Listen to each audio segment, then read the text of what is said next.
In this video, I will show you how to fix if your Windows 11 system is lagging and going really slow. So let's jump straight into it. So here we are on my desktop. Now, the very first thing you're going to want to make sure is that your current system is up to date. Having an older version of Windows 11 can cause bugs and glitches, which in turn can cause lag and your system to slow down. So to go ahead and check for any updates, what you're going to want to do from your desktop is come down to the bottom left hand corner, click onto the search icon and go ahead and type update. Underneath best match, you should see an option saying check for updates. So you want to click onto this to open up the update screen. Now what it's going to do is just take a minute to run through and make sure you're up to date. What you can do is press the box here to check for any available updates. And if there's any updates available, what you're going to want to do is go ahead, install them. And once you've installed them, make sure to restart your PC to fully install the updates. So as you can see for myself, there's a couple of updates available. So what you would do is wait for these updates to install. And as mentioned, go ahead and restart your system to see if that helps improve the performance of your system.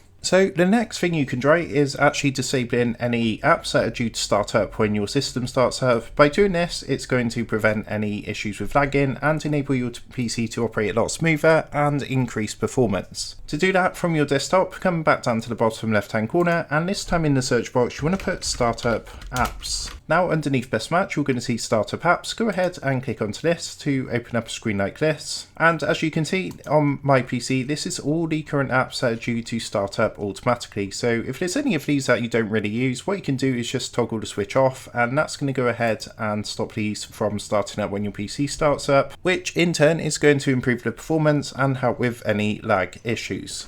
And the final thing I would recommend is changing your power settings. So your power settings can actually have an impact on your computer's performance also. So to do this from your desktop, again, come down to the bottom left hand corner, and this time you want to go ahead and type power settings into the search box. So you can see it's going to come up underneath best match saying power and sleep settings. Go ahead and click onto this, and that's going to load up a screen like this. Now from here, what you're going to want to do is come over to the right hand side, and underneath related settings you're going to see additional power settings. Go ahead and click onto this, and what I would recommend is making sure you've got balanced selected. So you can do that by clicking here where it says change plan settings, and what you can do is change this to balanced by clicking on to change advanced power settings down here. Now what you can see is a window is going to pop up, and what you want to do is click onto the drop down box at the top. As you can see, we've got high performance, power saver and balanced. Now if your computer is experiencing a lot of lag, what I would recommend doing is changing to power saver. You don't really want high performance because that's going to use a lot of your system memory and in turn cause you problems with lag and basically slowing your system down. So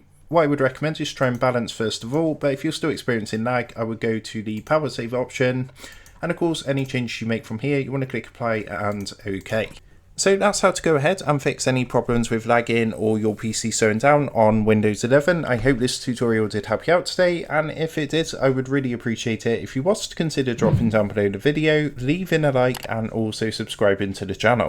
With that being said, I just want to take a minute to thank you guys for watching this tutorial, and I will see you in the next video.